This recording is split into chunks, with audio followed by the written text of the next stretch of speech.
Hello everyone. Today we will see how we can use trim function in Excel. So let's start.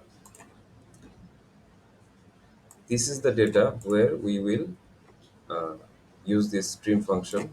So here we can see that Bill Gates is typed.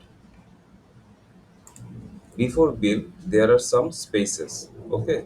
So why trim function is used? Trim function is used to remove the starting spaces the, and the ending spaces, that is space between bill, space after gets, or if there are any extra spaces between bill and gets.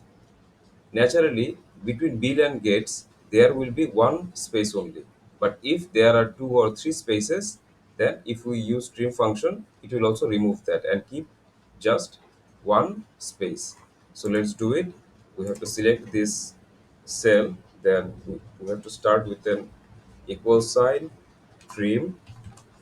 Here is our function, double clicking on it, then I'm selecting this data. Okay, trim, and then within the bracket I have to give the text. So I'm selecting the data, closing bracket, enter. So we can see the space before bill is now gone. Okay, in the second data we can see that before Adam there are some spaces, and between Adam and Smith there are so many spaces. uh, Trim function will remove all the spaces before the text, after the text, and all the unnecessary spaces between the texts. Okay, so we can do this again here, or we can just drag from here, then this formula will be copied.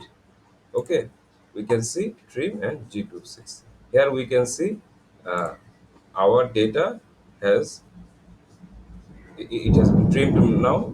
There are no spaces between Adam.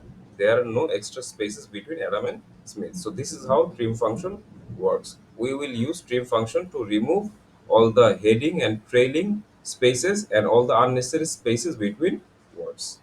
That's all for today. Thank you very much.